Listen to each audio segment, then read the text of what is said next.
Welcome to my channel one vision MBBS. आज हम बात करते हैं हॉलमार्क ऑफ कैंसर के बारे में। ओके, सो पहले यहाँ पे हम छोटा सा पॉइंट डिस्कस कर लेते हैं, फिर मेन फीचर्स पे आते हैं। देखिए तो यहाँ पे मतलब नॉर्मली 4 रेगुलेटरी जीन्स होते हैं: protooncogenes, tumour suppressor genes, apoptosis regulatory genes and DNA repair genes. Okay, so protooncogenes का मतलब क्या होता है? Protooncogenes are the growth promoting genes which leads to the cell proliferation pathway. मतलब प्रोटोऑन्कोजीन्स हमारे normal cell growth के लिए important है। ओके, दूसरा आएगा tumour suppressor genes. Tumour suppressor genes means मतलब विच सप्रेस द ट्यूमर, मतलब that's are the growth inhibitory genes. Okay, so तीसरा आएगा एपोप्टोसिस रेगुलेटरी जीन्स। एपोप्टोसिस का मतलब क्या होता है? एपोप्टोसिस का मतलब होता है programme cell death. So apoptosis regulatory genes means which controls the program cell death. Okay, and fourth आएगा DNA repair genes. DNA repair genes मतलब which regulates the repair of DNA. So मतलब normal cell growth के लिए ये 4 genes important है: protooncogenes, tumour suppressor genes, apoptosis regulatory genes and DNA repair genes. Okay, लेकिन cancer cell में क्या होता है कि जो मतलब प्रोटोऑन्कोजीन्स है वो कन्वर्ट हो जाता है oncogenes. Proto-oncogenes which converts into the oncogenes and that lead to the cancer. Okay, so first point आएगा activation of growth promoting oncogenes। मतलब यहाँ पे प्रोटोऑन्कोजीन्स कन्वर्ट हो जाएंगे oncogenes में। ओके, दूसरा पॉइंट आएगा inactivation of tumour suppressor jeans. देखिए तो नॉर्मल सेल में ट्यूमर सप्रेसर जीन्स का क्या फंक्शन था कि मतलब ट्यूमर को सप्रेस करना, ग्रोथ को इनहिबिट करना। लेकिन यहाँ पे क्या होगा? Inactivation of tumour suppressor jeans. यहाँ पे ट्यूमर सप्रेसर जीन इनएक्टिवेट हो जाएंगे, इसलिए यहाँ पे ग्रोथ जो मतलब इनहिबिट होना चाहिए सेल का वो इनहिबिशन नहीं होगा और सेल ग्रोथ ज़्यादा होगा, वो कैंसर को लीड करेगा। ओके, तीसरा पॉइंट आएगा abnormal apoptosis regulatory jeans.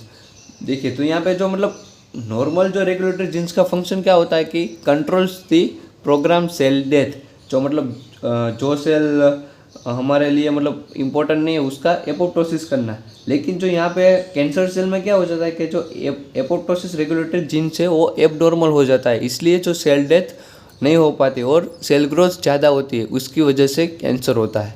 Okay, and fourth आएगा failure of DNA repair jeans.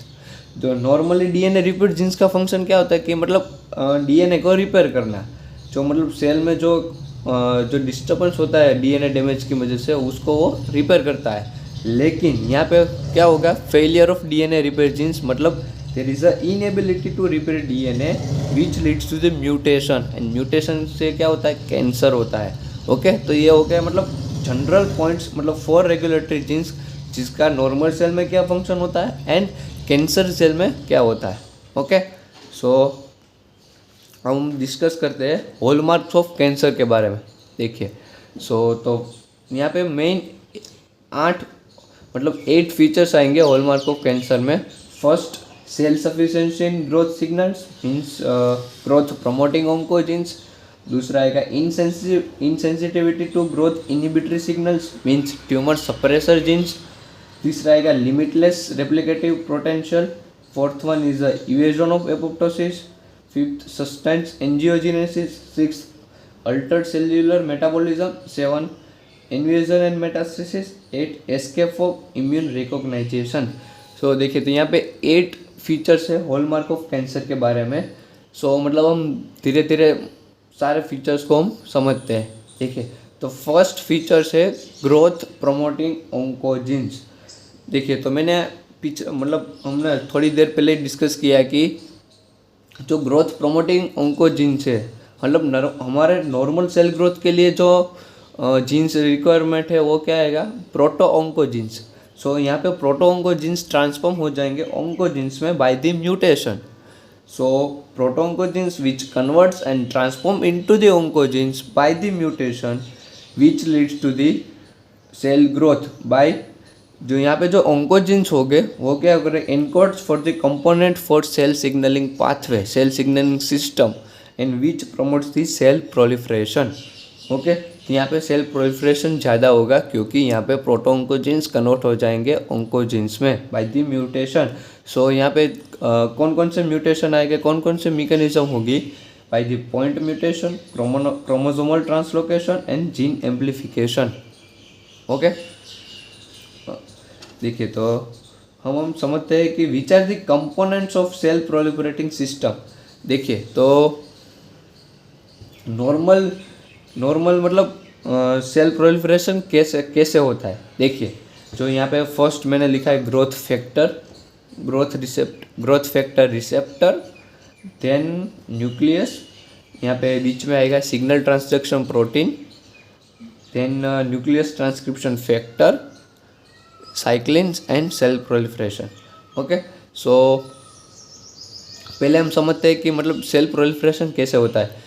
मान लो कि कोई जो ग्रोथ फैक्टर है वो बाइंड्स करेगा ग्रोथ फैक्टर रिसेप्टर के साथ। ओके, ग्रोथ फैक्टर रिसेप्टर जो मतलब सेल मेम्ब्रेन में अटैच होता है, उसके से जो ग्रोथ फैक्टर रिसेप्टर के साथ बाइंड होगा, then there is a activation of cytoplasmic signal transduction protein. देखिए तो यहाँ पे जो सिग्नल ट्रांसडक्शन प्रोटीन है उसका फंक्शन क्या होगा, जो मतलब वो कैरी करेगा इंफॉर्मेशन को ग्रोथ फैक्टर रिसेप्टर से न्यूक्लियस तक। तो यहाँ पे जो मतलब सिग्नल और जो ट्रांसडक्शन प्रोटीन यूज़ होते हैं उसे हम कहते हैं साइटोप्लाज्मिक सिग्नल ट्रांसडक्शन प्रोटीन, क्योंकि ये साइटोप्लाज्म में प्रेजेंट है। ओके, सो वो इन्फॉर्मेशन को कैरी करेगा ग्रोथ फैक्टर रिसेप्टर से न्यूक्लियस तक। तो यहाँ पे जो इन्फॉर्मेशन न्यूक्लियस तक पहुँच गई और उसके बाद क्या होगा कि जो मतलब न्यूक्लियस से एक्टिवेट होगा न्यूक्लियस ट्रांसक्रिप्शन फैक्टर। जो न्यूक्लियस ट्रांसक्रिप्शन फैक्टर का मतलब जो फंक्शन होगा वो क्या होगा, वो एक्टिवेट करेगा cell cycle regulatory protein cyclins, जो मतलब वेरियस टाइप के साइक्लिन्स होते हैं और उसके जो साइक्लिन डिपेंडेंस काइनेस होते हैं उसको वो एक्टिवेट करेगा।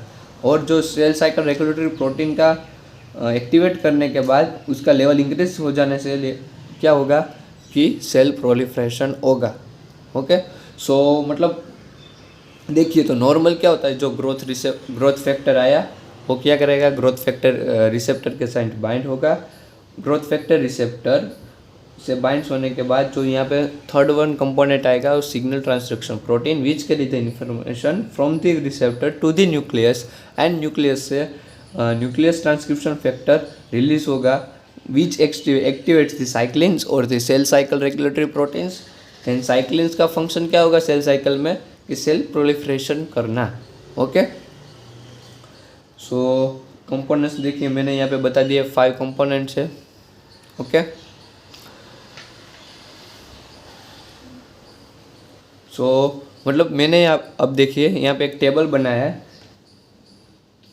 और जो अलग अलग 5 कंपोनेंट्स है वो ऑन्कोजीन्स की तरफ एक्ट कर सकते हैं। और जो 5 कंपोनेंट्स है growth factor receptor, signal transduction protein, nucleus transcription factor and cell cycle regulatory proteins, उसको जो मतलब प्रोटोऑन्कोजीन्स होता है जो ऑन्कोजीन्स में कन्वर्ट हो जाता है तो उसकी वजह से कैंसर होता है। तो यहाँ पे मैंने कुछ एग्जांपल बताए जिसमें जो प्रोटोऑन्कोजीन्स ऑन्कोजीन्स में कन्वर्ट हो जाने की वजह से कैंसर होता है।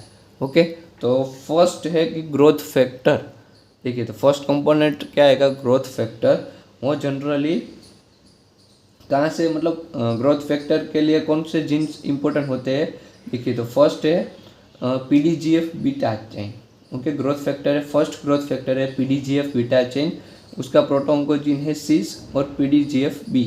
ओके, सो यहाँ पे जो सिस जीन है उसका म्यूटेशन हो जाने की वजह से वो सिस प्रोटोऑन्कोजीन्स वो ऑन्कोजीन्स में कन्वर्ट हो जाएंगे। इसकी वजह से जो ग्रोथ फैक्टर है PDGF बीटा उसका लेवल इंक्रीज हो जाएगा और PDGF बीटा का लेवल इंक्रीज हो जाने की वजह से जो एसोसिएटेड ट्यूमर आएगा ग्लायोमास एंड सार्कोमास। ओके, उसी तरह प्रोटोऑन्कोजीन से HST1 एंड FGF3 उसकी वजह से जो ग्रोथ फैक्टर इंक्रीज होगा फाइब्रोब्लास्ट ग्रोथ फैक्टर FGF, और उसके एसोसिएटेड ट्यूमर में आएगा ओस्टियोसार्कोमा, बहुत ही important osteosarcoma, then breast cancer and stomach cancer.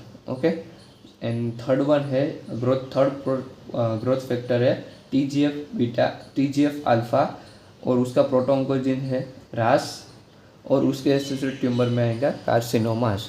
Okay, so मतलब ये ग्रोथ फैक्टर का लेवल इंक्रीज हो जाने की वजह से होता है। देन दूसरा आएगा growth factor receptor. Growth factor receptor का लेवल इंक्रीज हो जाने की वजह से there is a cell proliferation increase होगा। ओके, सो मतलब फर्स्ट रिसेप्टर है EGF रिसेप्टर, उसका जो प्रोटोन्कोजिन्स है ERB1 एंड ERB2। देखिए ERB1 एंड ERB2 जो प्रोटोन्कोजिन्स है वो कन्वर्ट हो जाएंगे ओंकोजिन्स के, इसकी वजह से जो EGF रिसेप्टर का लेवल इंक्रीज हो जाएगा और वो इंडिपेंडेंटली सेल प्रोलिफरेशन को इंक्रीज करेगा। ओके, सो इसके एसोसिएटेड ट्यूमर में आएगा most important adenocarcinoma of lung, carcinoma of breast and ovary. Okay, so दूसरा यहाँ पे रिसेप्टर है सीकिट रिसेप्टर। मतलब GIT में आएगा कि मतलब जो प्रोटोन्कोजिन्स है सीकिट प्रोटोन्कोजिन्स, उसका म्यूटेशन हो जाने की वजह से there is a increase level of c kit receptor which leads to the GIST. GIST means gastrointestinal stroma tumour. Okay, and third आएगा रेट रिसेप्टर, उसका प्रोटोन्कोजिन्स आएगा रेट, यहाँ पे रिसेप्टर आएगा रेट रिसेप्टर, उसका एसोसिएटेड ट्यूमर में आएगा medullary carcinoma of thyroid. Okay, so यहाँ पे थर्ड टाइप है cytoplasmic signal transduction protein. Cytoplasmic signal transduction protein में जो मतलब GTP बाउंड प्रोटीन होता है उसका प्रोटोन्कोजिन्स है रास। मतलब रास प्रोटोन्कोजिन्स है, उसका म्यूटेशन हो जाने की वजह से there is a increase level of GTP bound proteins which leads to the carcinoma of lungs, colon and pancreas. Okay, दूसरा सिग्नल ट्रांसडक्शन प्रोटीन है non receptor tyrosine kinase. There is a fusion of translocation of ABL BCR genes. मतलब ABL BCR genes का translocation होने की वजह से increase level of non receptor tyrosine kinase which lead to the chronic myeloid leukaemia CML। Okay, fourth one है nuclear transcription protein. देखिए यहाँ पे जो मिक प्रोटोन्कोजिन है उसका म्यूटेशन हो जाने की वजह से there is a nuclear transcription factor 3 types के होते हैं, C-MYC, N-L MYC। ओके, सो उसके एसोसिएटेड ट्यूमर में आएगा Burkitt's lymphoma, neuroblastoma, small cell cancer of lung. And fifth one आएगा सेल साइकिल रेगुलेटरी प्रोटीन्स। देखिए सेल साइकिल रेगुलेटरी प्रोटीन्स में आएगा cyclins. There is a increase level of cyclin which leads to the mantle cell lymphoma. Okay, so मतलब यहाँ पे जो 5 types of ऑन्कोजिन है उसका लेवल इंक्रीज हो जाने की वजह से there is a certain tumour. Okay, तो ये हो गया पूरा टेबल। देखिए तो यहाँ पे हम समझते हैं कि मतलब म्यूटेटेड रास जीन्स, यहाँ पे जो मतलब थर्ड वन है जो cytoplasmic signal transduction protein. Cytoplasmic signal transduction protein, signal transduction का मतलब क्या होता है कि जो मतलब which carries the information from the receptor to the nucleus. Okay, so यहाँ पे जो फंक्शन आएगा सिग्नल ट्रांसडक्शन प्रोटीन का, और सिग्नल ट्रांसडक्शन प्रोटीन है example like GTP brown protein, non receptor tyrosine kinase, उसके लेवल के लिए मतलब जो यहाँ पे प्रोटोन्कोजिन्स होते हैं रास, जो यहाँ पे मैंने जो एग्जांपल लिया है GTP बाउंड प्रोटीन, उसके लिए जो इम्पोर्टेंट प्रोटोन्कोजिन्स है वो रास। जहाँ पे मतलब रास प्रोटोन्कोजिन्स, वो जो रास प्रोटोन्कोजिन्स के जो प्रोटीन्स होता है उसे हम कहते हैं रास प्रोटीन्स। और यहाँ पे जो म्यूटेशन हो जाने की वजह से मतलब क्या डिसकम्फर्टेबल होता है वो हम देखते हैं। देखिए, so mutated ras gene which is the most commonest form of oncogenes, 1/3 of all human tumours. Okay, so mutated ras genes most common है, और उसके एसोसिएटेड ट्यूमर में आएगा carcinoma of colon, lung and pancreas. Okay, देखिए so मैंने यहाँ पे एक डायग्राम बनाया है। ठीक है, जो नॉर्मली क्या होता है, जो ग्रोथ फैक्टर है वो ग्रोथ फैक्टर रिसेप्टर के साथ बाइंड होगा, और यहाँ पे जो ग्रोथ फैक्टर रिसेप्टर है वो बाइंडिंग प्रोटीन के थ्रू मतलब जो इनएक्टिव रास प्रोटीन है उसके साथ बाइंड होता है।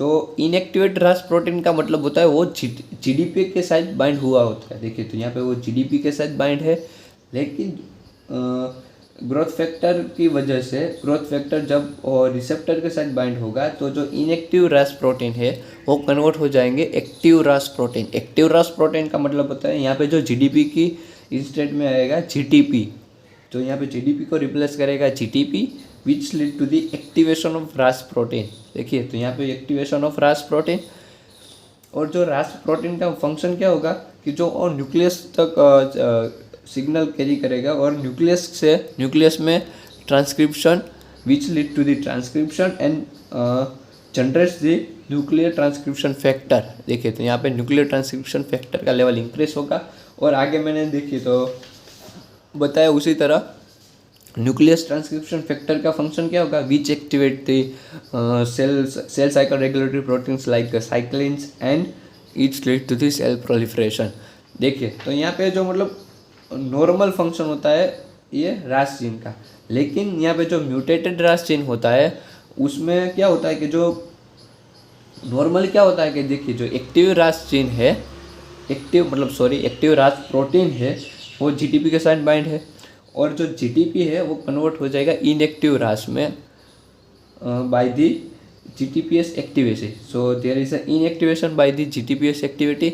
लेकिन यहाँ पे जो म्यूटेशन हो जाने की वजह से यहाँ पे जो एक्टिव रास जीन है वो कन्वर्ट नहीं हो पाते इन द इनएक्टिव रास। ओके, सो एक्टिव रास प्रोटीन है वो इनएक्टिव रास प्रोटीन में कन्वर्ट नहीं हो पाते, इसीलिए जो यहाँ पे एक्टिव रास प्रोटीन का लेवल ज़्यादा होगा, एंड एक्टिव रास प्रोटीन का लेवल ज़्यादा होने की वजह से देयर इज़ अ ट्रांसक्रिप्शन ज़्यादा होगा and it's lead to the high level of nuclear transcription factor. And nuclear transcription factor का फंक्शन क्या होगा कि साइक्लिन्स का लेवल इंक्रीज करेगा and cell proliferation. Okay, so ये पूरा का पूरा हो गया first features growth promoting oncogenes. Okay, if you like our work, if you like our video, please like it and subscribe.